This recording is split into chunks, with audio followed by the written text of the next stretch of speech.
Definimos os milagres como efeitos naturais de causas excepcionais.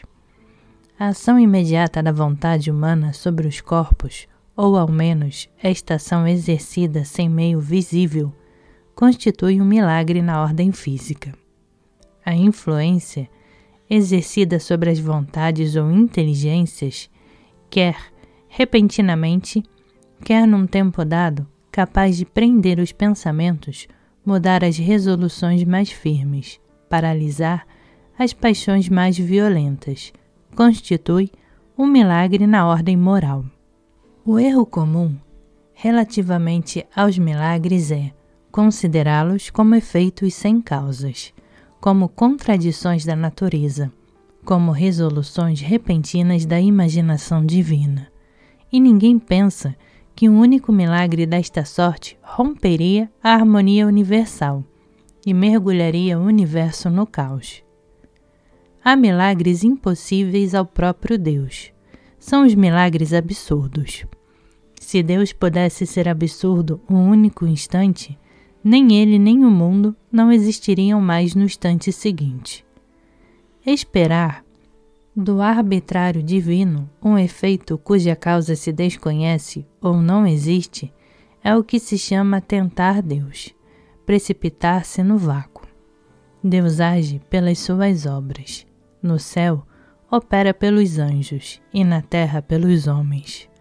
Logo, no círculo de ação dos anjos, os anjos podem tudo o que é possível a Deus. E no círculo de ação dos homens, os homens dispõem igualmente da onipotência divina. No céu das concepções humanas, é a humanidade que cria Deus, e os homens pensam que Deus os fez à sua imagem, porque o fazem à sua. O domínio do homem é toda a natureza corporal e visível na terra, e se não rege os grandes astros e as estrelas, pode ao menos calcular o seu movimento, medir a sua distância e identificar a sua vontade com a sua influência.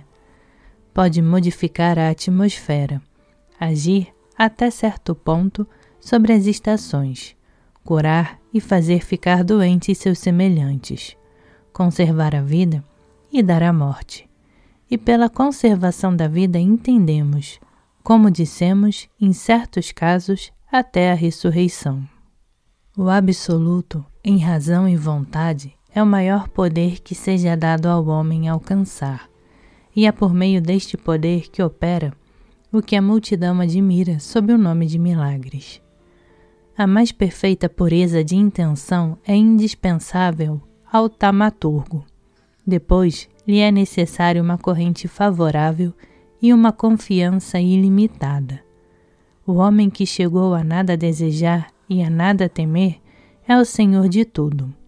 É o que é expresso por esta bela alegoria do Evangelho, em que se vê o Filho de Deus, 3 vezes vitorioso do espírito impuro, ser servido no deserto pelos anjos. Nada resiste na terra a uma vontade razoável e livre. Quando o sábio diz, eu quero, é o próprio Deus que quer, e tudo o que ordena se realiza. É a ciência e confiança do médico que fazem a virtude dos remédios, e não existe outra medicina eficaz e real a não ser a taumaturgia.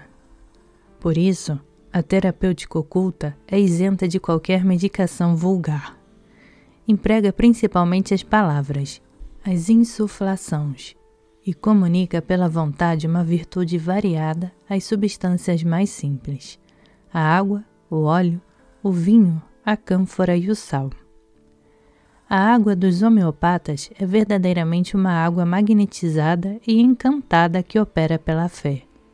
As substâncias que a ela se acrescentam, em quantidades, por assim dizer, infinitesimais, são consagrações e como que sinais da vontade do médico.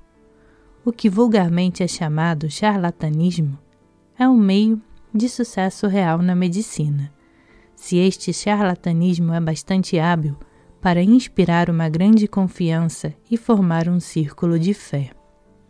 Em medicina, é principalmente a fé que salva. Não há quase vila que não tenha o seu ou a sua praticante de medicina oculta. E estas pessoas têm, em quase toda parte e sempre, um sucesso incomparavelmente maior que o dos médicos aprovados pela faculdade.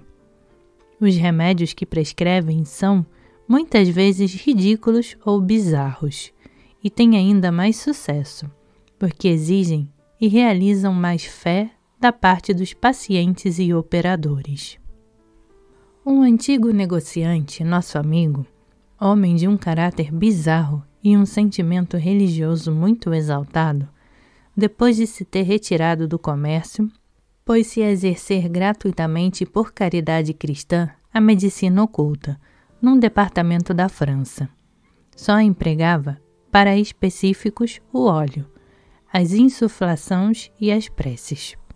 Um processo que lhe foi intentado por exercício ilegal da medicina, pois o público, em condições de verificar que, mais ou menos no espaço de 5 anos, lhe eram atribuídas 10.000 curas, e que o número dos crentes aumentava sem cessar, em proporções capazes de alarmar seriamente todos os médicos do país.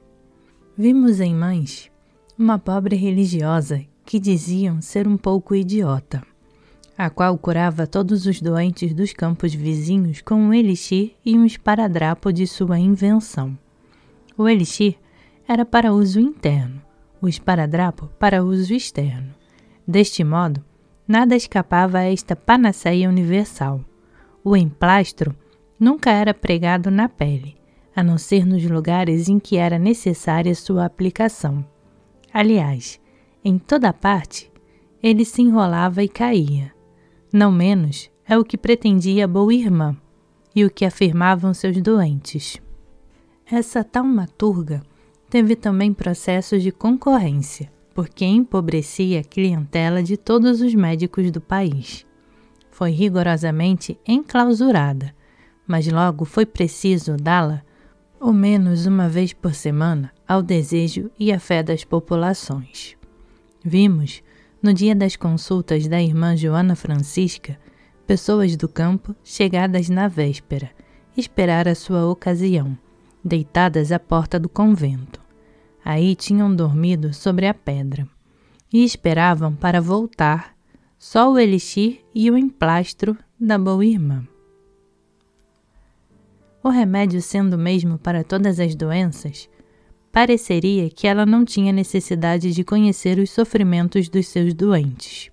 Todavia, os escutava com atenção e só confiava o seu específico com o conhecimento de causa. Aí estava o segredo mágico. A direção de intenção dava ao remédio a sua virtude especial. Este remédio era insignificante por si mesmo. O elixir era aguardente, aromatizada e misturada com suco de ervas amargas. O emplastro era feito de uma mistura muito análoga à teriaga, pela cor e pelo cheiro. Era talvez resina de Borgonha misturada com ópio. Seja o que for, o específico fazia maravilhas e a gente ficaria mal vista entre as pessoas do campo se pusesse em dúvida os milagres da boa irmã. Conhecemos, perto de Paris, um velho jardineiro, taumaturgo, que fazia também curas maravilhosas e que punha nas suas garrafinhas o suco de todas as ervas de São João. Este jardineiro tinha um irmão, de espírito forte, que zombava do feiticeiro. O pobre jardineiro, abalado pelos sarcasmos deste incrédulo, começou então a duvidar de si mesmo. Os milagres cessaram. Os doentes perderam a sua confiança e o taumaturgo caído, desesperado, morreu louco. O abade Thiers, cura de Vibray, no seu curioso tratado das superstições, refere que uma mulher atingida por uma oftalmia de aparência desesperada, tendo sido repentina e misteriosamente curada, veio confessar-se a um padre por ter recorrido à magia. Ela importunara por muito tempo um clérigo que supunha ser mago, para que lhe desse um caráter para trazer consigo. E o clérigo lhe entregara um pergaminho enrolado, recomendando-lhe que se lavasse 3 vezes por dia com água fresca. O padre pediu o pergaminho e nele achou estas palavras: Eruate, diabolus, oculus tuos, irreplete stercoribus loca vacante. Traduziu estas palavras a ingênua mulher, que ficou estupefata, mas não era menos verdade que estava curada. A insuflação é uma das mais importantes práticas da medicina oculta, porque é um sinal perfeito da transmissão da vida. Inspirar, com efeito, quer dizer soprar em alguém ou em alguma coisa, e sabemos pelo dogma único de Hermes que a virtude das coisas criou as palavras, e que existe uma proporção exata entre as ideias e as palavras, que são formas primárias e realizações verbais das ideias. Conforme o sopro é quente ou frio, é atrativo ou repulsivo. O sopro quente corresponde à eletricidade positiva e o sopro frio à eletricidade negativa. Por isso, os animais elétricos e nervosos temem o sopro frio, como se pode fazer a experiência soprando num gato, cujas familiaridades são inoportunas. Olhando fixamente um leão ou um tigre e soprando sobre a sua face, a pessoa os assustaria a ponto de forçá-los a se retirarem e recuarem diante de nós. A insuflação quente e prolongada restabelece a circulação do sangue, cura as dores reumáticas e gotosas, restabelece o equilíbrio nos humores e dissipa a fraqueza. Da parte de uma pessoa simpática e boa, é um calmante geral. A insuflação fria apazigua as dores que têm por princípio as congestões e acumulações fluídicas. É preciso, pois, alternar esses 2 sopros, observando a polaridade do organismo humano e agindo de um modo oposto sobre os polos, que devem ser submetidos, um depois do outro, ao magnetismo contrário. Assim, para curar levemente o olho, são depois praticar no olho inflamado insuflações frias, à distância, e em proporções exatas com sopros quentes. Os próprios passes magnéticos agem como sopro, e são um sopro real por transpiração e irradiação do ar interior, todo fosforescente de luz vital. Os passes lentos são um sopro quente, que reúne e exalta as energias. Os passes rápidos são um sopro frio, que dispersa as forças e neutraliza as tendências à congestão. O sopro quente deve fazer-se transversalmente ou de baixo para cima. O sopro frio tem mais força se for dirigido de cima para baixo. Não respiramos somente pelas narinas e pela boca. A porosidade geral do nosso corpo é um verdadeiro aparelho respiratório, insuficiente sem dúvida, mas muito útil à vida e à saúde. As extremidades dos dedos, nos quais todos os nervos terminam, fazem irradiar a luz astral ou a aspiram, conforme a nossa vontade. Os passes magnéticos sem contato são um simples e ligeiro sopro. O contato acrescenta ao sopro a impressão simpática equilibrante. O contato é bom e até necessário para prevenir as alucinações no começo do sonambulismo. É uma comunhão de realidade física que adverte o cérebro e chama a imaginação que se desvia, mas não deve ser muito prolongado quando se quer magnetizar só. Se o contato absoluto e prolongado é útil, em certos casos, a ação que deveis exercer, então, sobre o paciente se referiria antes à incubação ou à massagem do que ao magnetismo propriamente dito. Apresentamos exemplos de incubações tirados do livro mais respeitado entre os cristãos. Estes exemplos se referem todos à cura das letargias reputadas incuráveis, pois que concordamos em chamar assim as ressurreições. Quanto à massagem, ainda está em grande uso entre os orientais, que a praticam nos banhos públicos e se sentem muito bem com isso. É um sistema de fricções, trações e pressões, exercidas longa e lentamente sobre todos os membros e músculos, e cujo resultado é um equilíbrio novo das forças. Um sentimento completo de repouso e bem-estar, com um renovamento muito sensível de agilidade e vigor. Todo o poder do médico ocultista está na consciência da sua vontade, e toda a sua arte consiste em produzir a fé no seu doente. Se podeis crer, dizia o mestre, tudo é possível àquele que crê. É preciso dominar o seu paciente pela fisionomia, pelo tom, pelo gesto, inspirar-lhe a confiança por alguns modos paternais, fazê-los rir por algum bom e alegre discurso. Rabelais, que era mais mago do que parecia, tinha tomado por panaceia especial o pantacruelismo. Fazia seus doentes rirem, e todos os remédios que depois tomavam tinham mais sucesso. Estabelecia entre si e eles uma simpatia magnética por meio da qual lhes comunicava sua confiança e o seu bom humor. Lisonjeava-os nos seus prefácios e lhes dedicava suas obras.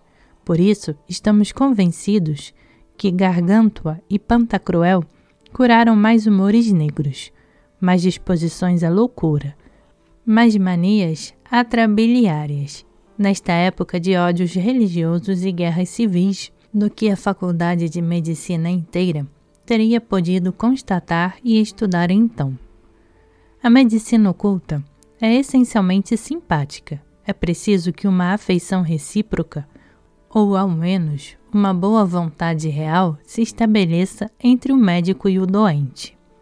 Os xaropes e julepos não têm virtude alguma por si mesmos. São aquilo que a opinião comum do agente e do paciente julga deles. Por isso a medicina homeopática os suprime sem graves inconvenientes. O óleo e o vinho combinados, quer com sal, quer com a cânfora, poderiam bastar para a cura de todas as chagas e para todas as fricções ou aplicações calmantes. O óleo e o vinho são medicamentos por excelência da tradição evangélica. É o bálsamo do samaritano. E no Apocalipse, o profeta, descrevendo grandes flagelos, pede às potências vingadoras que poupem o óleo e o vinho. Isto é, que deixem um remédio para tantas feridas. O que se chama entre nós a extrema unção era entre os primeiros cristãos e na intenção do apóstolo São Tiago, que consignou o preceito na sua epístola aos fiéis do mundo inteiro, a prática pura e simples da medicina do Mestre. Se alguém dentre vós estiver doente, escreve ele. Faça vir os anciões da igreja, que orarão sobre ele e lhe farão unções de óleo, invocando o nome do Mestre. Essa terapêutica divina perdeu-se progressivamente e tornou-se o hábito de considerar a extrema unção como uma formalidade religiosa necessária antes de morrer. Contudo, a virtude taumaturga do óleo santo não poderia ser posta completamente em esquecimento pelo dogma tradicional, e dele se faz referência na passagem do catecismo que se refere à extrema unção. O que principalmente curava entre os primeiros cristãos era a fé e a caridade. A maior parte das doenças tem a sua fonte em desordens morais. É preciso começar por curar a alma, e o corpo será depois facilmente curado.